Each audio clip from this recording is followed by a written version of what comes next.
Jake, it's time to talk about the Nintendo Switch 2, or whatever it's going to be called, because today, as of recording this, we've gotten some pretty trustworthy information, I would say, from Video Games Chronicle. This isn't from some typical insider you'd find on Twitter. This is from a notably well-trusted source with notably well-trusted sources. But before we get further into discussing these details, we should first say what these details are. So, Jake, I'm going to throw it to you to tell me what the heck is going on. Right. So as you said, VGC, this is an Andy Robinson joint, and your headlines are that it's going to be coming out in late 2024. Developers have dev kits right now. At this moment, they are in possession of them.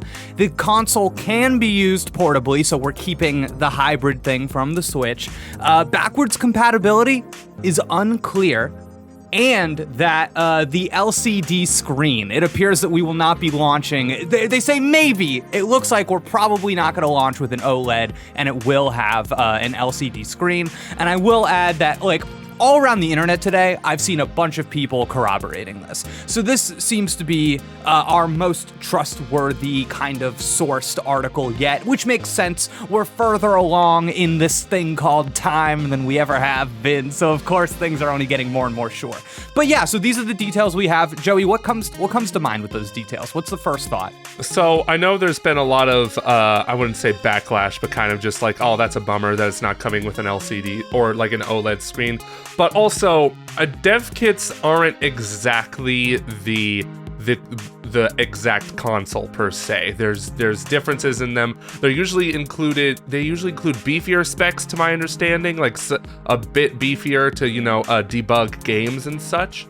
So, I don't know, maybe the dev kit itself has an LCD screen, but that isn't to say there will be an OLED screen. But I also fully believe that it could just be an LCD screen because they would want to cut down on costs, of course, to make the system. But more importantly, they could sell a Switch 2 OLED model in the future for more money, Yeah, and I'll buy it. I'll be first in line. Now, something I do want to say to alleviate some LCD fears is that it's been many years since the Switch has come out, and there are varying qualities of LCD screens. So the one that we would presumably get in the Switch 2, it's not like it's going to be the same as the one that's in the Switch right now, and will probably look a little bit better. I've got a Steam Deck. It has an LCD screen. I'm never playing the thing and actively thinking like, oh, I wish this screen was better.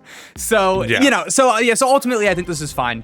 But I kind of want to hit on something you just said right there, how, what these dev kits are, because I think a lot of people are maybe under the impression that this is basically the final system with some little, and that's not really my understanding. My understanding is that this could very much be like a portable little PC type box that approximates the development environment, the power maybe of this console, so that people can be prepared to put out games on it when the time comes. So my biggest worry when I see this whole list of leaked information is that I'm in the camp of wanting the Nintendo Switch progeny to have a new, fun, I guess gimmick is going to be the word, but something that actually is like, whoa, look how cool and different this is. Whereas I think a lot of people, probably the majority, are in the, I want a more powerful Switch. I want maybe 4K. Now I want to be hitting 4K 60 frames per second handheld. I don't know. Maybe that's what people want. But I will say that based on this, I think those people can relax a little. Based on this, you know what I mean? Hybrid console, cartridges, of course, and just everything we're reading here. It looks like at the least it will be a more powerful Switch. Yeah, sounds about right. Yeah. Like Nintendo in history has basically every two consoles they do, it's like more of an iteration of the previous one. Like the NES to the Super NES, like that says it right there. It was basically a more powerful NES with more buttons on the controller. Nintendo 64 to GameCube. The big change there was like cartridge to disc, but overall still just a box with a controller. But then when they went to the Wii, it was just like completely new thing. And every time they release a successor to that, from the Wii to the Wii U, the N64 to GameCube, the latter always sells less. And I think that's kind of what we're gonna see here. I'm not saying like the Switch 2 is gonna be a failure. Absolutely not.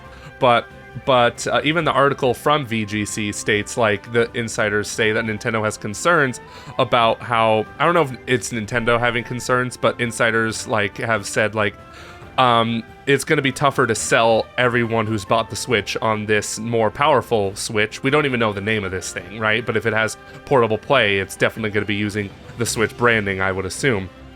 But, you know, the casual crowd's going to be like, why would I want to buy this thing, like, right away? Yeah. But at the same time, they did say, too, that they wanted to make it a latter half of 2024 release to make sure they have enough supply, because that was a problem with the Switch. But that's also been a problem across every console launch these past few years, I'd say.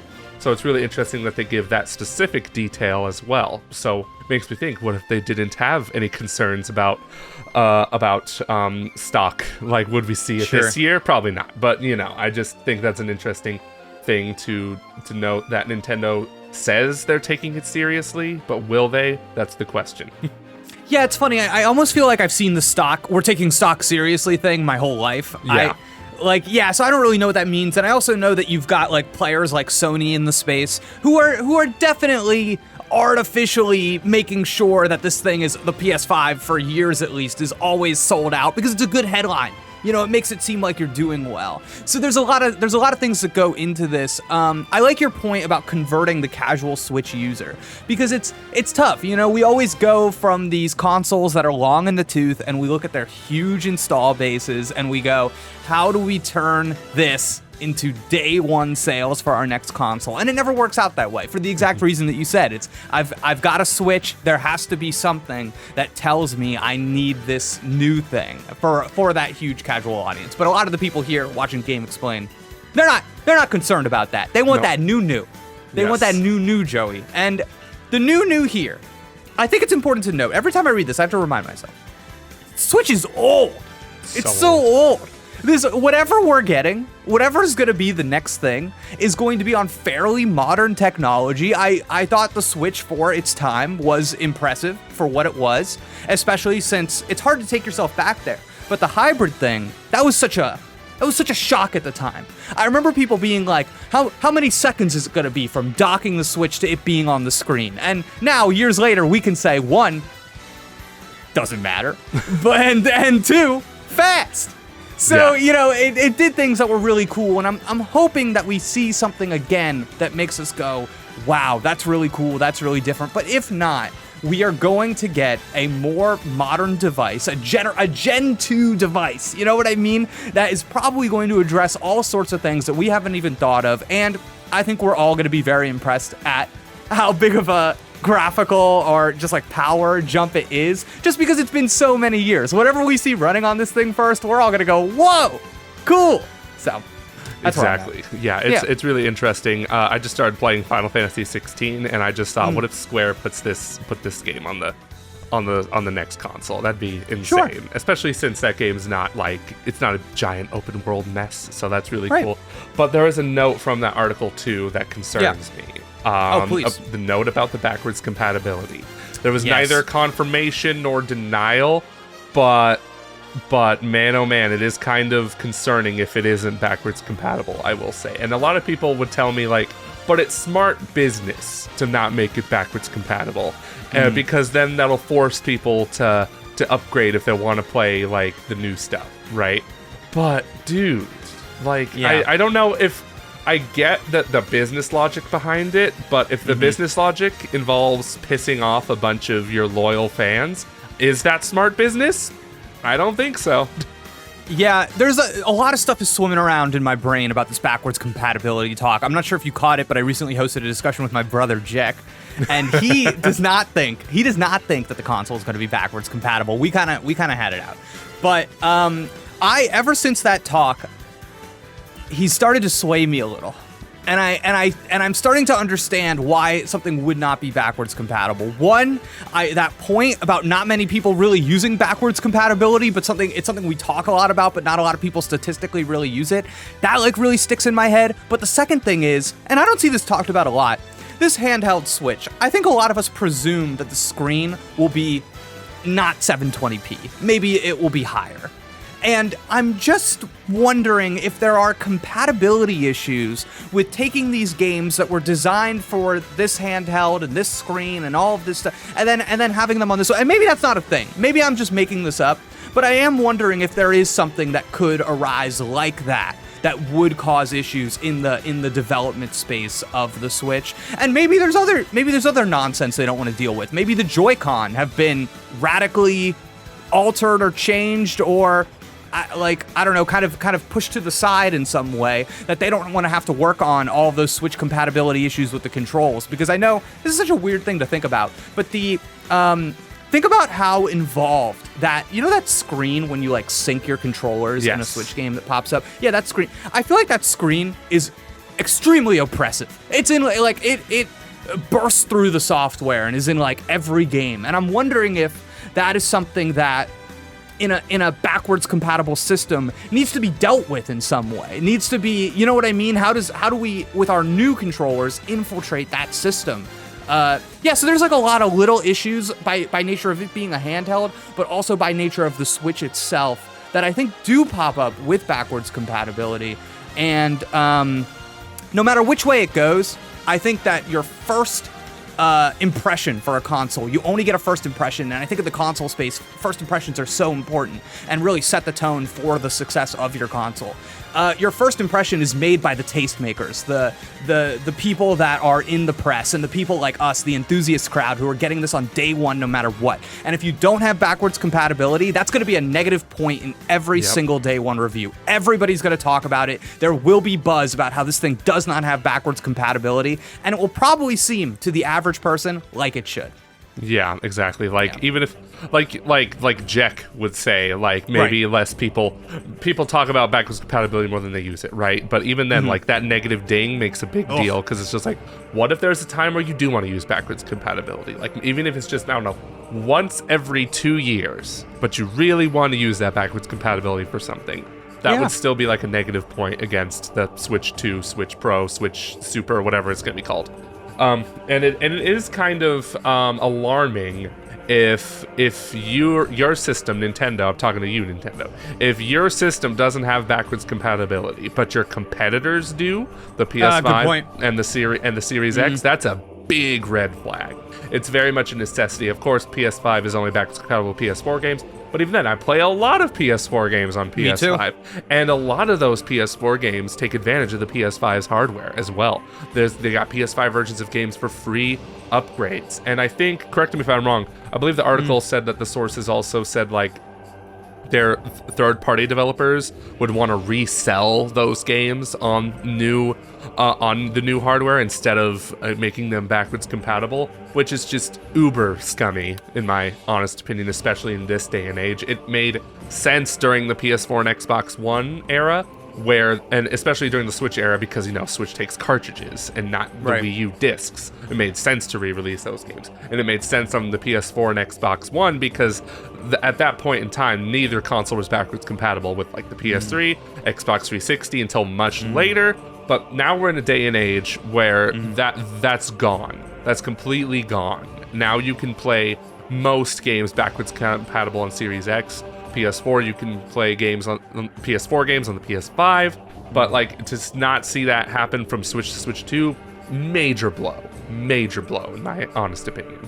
Definitely, and especially I think when you look at the Switch library and you see how many now tentpole reimagining, like huge titles have been appeared on the Switch, from Breath of the Wild and Tears of the Kingdom to Super Mario Odyssey to Mario Kart 8 Deluxe to Super Smash Bros. Ultimate. These are like defining titles in long-held franchises. It would really stink to not be able to play those. And just to clarify something really quick, that quote about the third parties, it's basically what you said, but it's a little different. The idea is that some third-party publishers are said to have expressed concern that legacy support for Switch games could negatively affect sales of next-gen titles. And I think what that is meant to mean is like, I think something kind of funny happened when the Switch came out, where, remember the release lineup? It was like 12 games. Yeah. So like a lot of games I think did better than they normally would have because there are so few options. And I think that happened for a while in the opening months of the Switch. And I think the idea here is if you have a Switch 2 launch title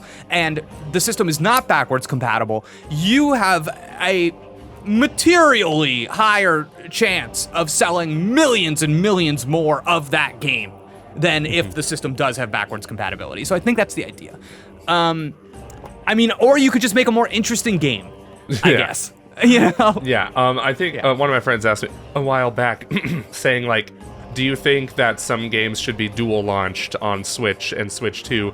And then they said, personally, they think it would be smarter if it was only next gen. And that confused me for a bit, because I thought he was talking about just backwards compatibility in general, right? Because, like, if it were to launch on Switch 2, or, like, if the game were to launch on Switch, and the Switch 2 is already backwards compatible, wouldn't that already be, like, I don't know. Right. But I do think, like, there should be exclusive games at launch. Like, there should be some games that are only playable on Switch 2. That's not all what I'm saying. Like, maybe not as many as there used to be, because nowadays, like, console launches, like, a lot of games that launch on consoles are also available on, like, other consoles. Like, PS5, from what I remember, like, Demon's Souls was, like, the only true exclusive when it launched, and every other launch game was playable on PS4. But I still think, like, there should be some games, like, for example, Metroid Prime 4. That game was announced for the Switch. I think it would be a disservice to only make it a next-gen game.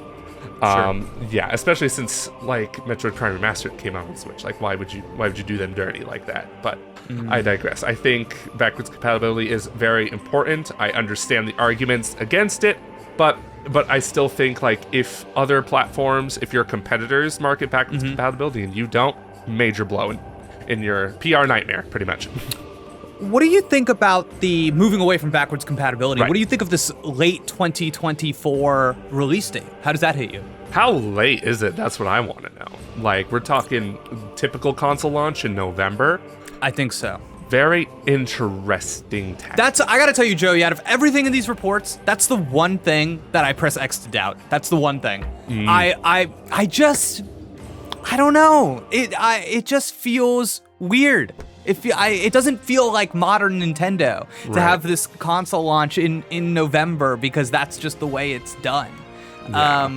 Yeah, and I don't know. Maybe that's just my own personal philosophy showing. But yeah, there's something about that I'm like, there is something what's that? Where's that? Because I understand us getting information about developers having dev kits. That makes sense to me.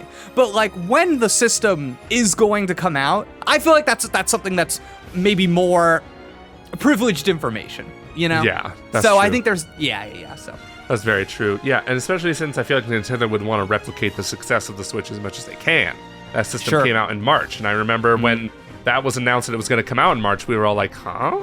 Not November? Right. I think a lot of people in my circles, at least, in 2016 thought, hey, this is the year we're getting the Nintendo NX. Because why else? Because that's how PS4 and Xbox One did it. They announced and came out the same year. Why would Nintendo not do the same thing?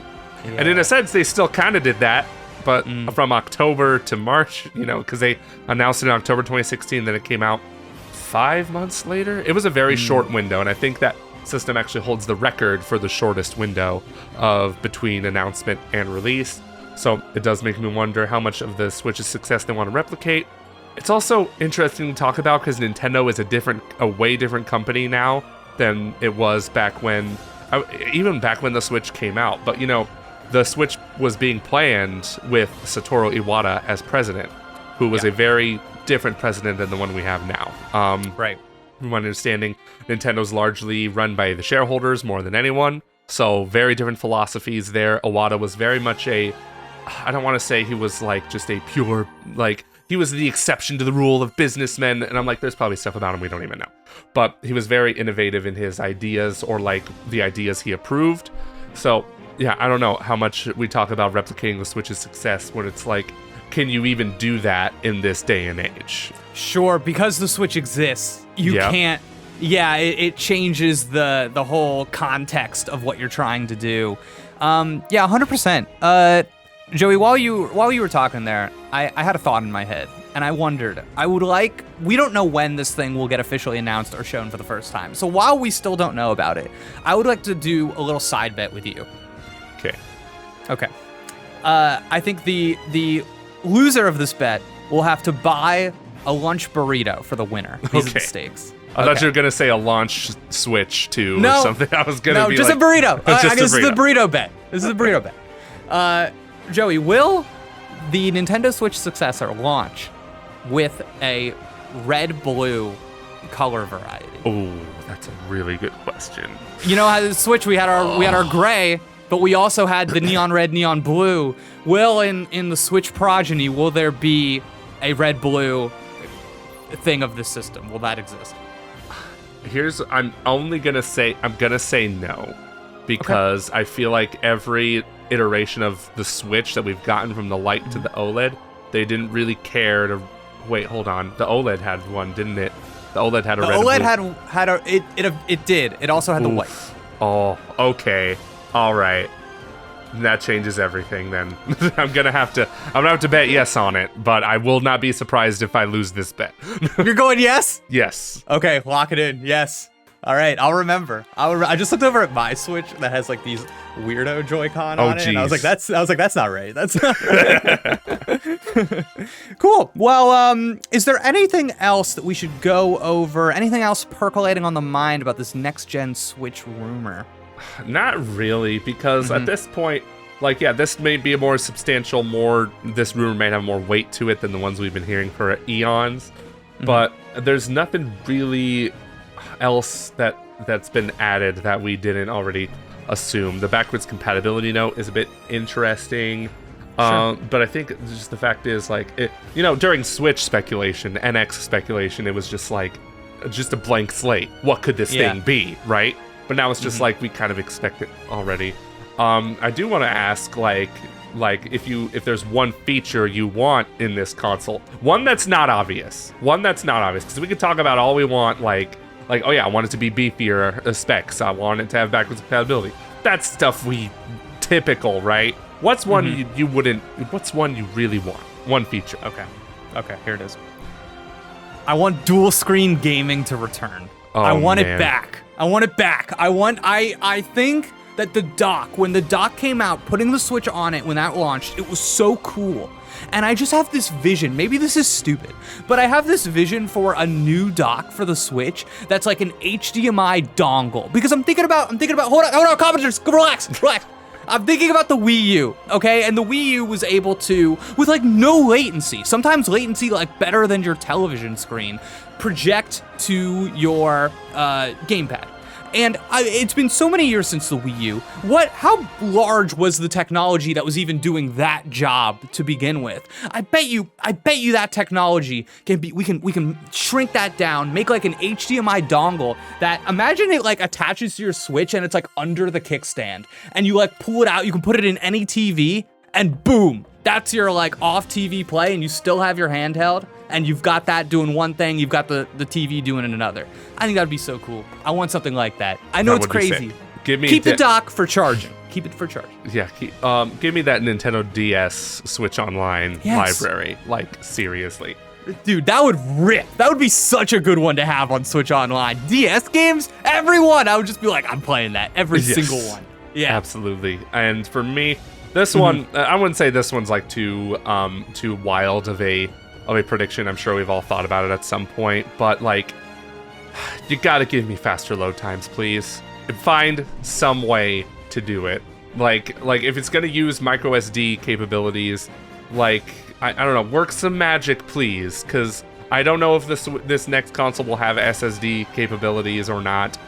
That's why I don't say I want it to have an SSD. I just need them to find some way to make these games load faster. Like playing Mario Rabbids Sparks of Hope, especially after playing PS5 games that load things in an instant, and just going to that game, I feel like I'm going backwards in time, and it's not a good feeling. Like, find some way, for the love of God, to make these games load faster. Please. I don't know how, just do it. I agree. Even on something new like Pikmin 4, which I think runs super well, sometimes those loading screens, I'm a little like, come on now, let's go. We're Dan Dory. We're Dan Dorying now. You know what I mean? Seriously. Joey, if I could throw one more in there, just toss a little in the bucket. Party chat. I would like to be able to send a friend that's online a little thing, have my headset on, go, hey buddy, you want to play some Smash? I don't think that's too much to ask for. Okay, let's go. We can do it. All right, it was not too much to ask for. during the Switch era. No, what it was wasn't. What were they thinking with that smartphone app? Oh my. Okay, but while we're over here, Andre also gave some ideas in the Discord chat earlier. So and then that made me think of an idea too. So, give me the return of two things. Okay. One is the Miiverse, the other is Street Pass. Street Pass is my idea. Miiverse was Andre's, and I'm just like, yeah, I liked that era of Nintendo that really just wanted to reward you for taking your stuff out on the go, going outside, going to conventions and stuff. It was really special. It was really fun to, go out to a convention, which I used to do all the time, or even just go to school, go to college, and take my 3DS with me, and then I come home and I get these Street Pass notifications, and then I play mini games, and it's just that's the charming part of Nintendo that I miss, and I want to. You'd think they'd do that with the Switch, right? Because they want you to take the Switch out, but for some reason they got rid of it. So don't understand. I think it's probably a battery concern, and now since we've progressed in technology, hopefully keep that screen 720p, 900p. I feel like you can make something work and maybe have a system like that in place. I would love for the Switch to become more handheld, and I think that's what that is kind of pointing to, a more handheld focused system. So I would love stuff like that. And then Miiverse, I'm with you on Miiverse, but I think it's time for a change. I think the Miis, we should maybe send them on their way. And we should have something, we should reintroduce the Mii concept. Maybe Switch Miis, or Swees. Swees, yes. Swees. Not me, Swee. My God. And then that'd be a good trailer. That Not would me. be so good. Swee. You just see that. You just see that M go upside down, and then an S walks in. Yeah, I'm kind of surprised. I'm kind of surprised the Miis are still a thing. It seemed like at the beginning of the Switch era, there was an option to make Miis, but they didn't make it look at this, you can do it again. And that they also re-released Miitopia, so I don't know. I'm getting mixed signals about the Miis from Nintendo, right? Yeah, that's true. And I mean, plus the Mii name is a callback to the Wii, so it's already a little strange that it's still, you know what I mean? So I think it's so maybe the Swede needs to go. Maybe it's the Mitch. Maybe they're all Mitch. They got we all make a Mitch. You know what I mean? It's just like a me, but everyone has a beard. That's okay. We're getting too off the rails here. We are. Right. So Switch 2, it's coming. I don't know what's gonna be called Switch 2, but it'll happen. And I think this report is more trustworthy than the others, but also time is passing. Switch sales are gonna be declining. That's another thing the article says is they anticipate the sales declines are going to be in the double-digit percentages, because it's of course, how many more people can buy a Switch? Everybody buys a Switch. How many more Switches are there left to sell? So bring in that new hardware. I'm going to be dying right now. Okay. All right. I want to ask the comments as we wrap this up. I want the comments to come through with their kind of strange Switch feature thing that they want, because I hate reading every single article and comment that is just I want 4K 60 FPS. I know. Tell me something I haven't heard before. Yeah. Okay? Let it tell me about how you want it to transform. You know what I mean? Yes. Yeah. Okay. Literal transformer. Right. That's great. Anything. I want to read something and go, that's a good idea. And if you have a comment like that, I'll be in the comments and I will respond. That's a good idea. I'll do it.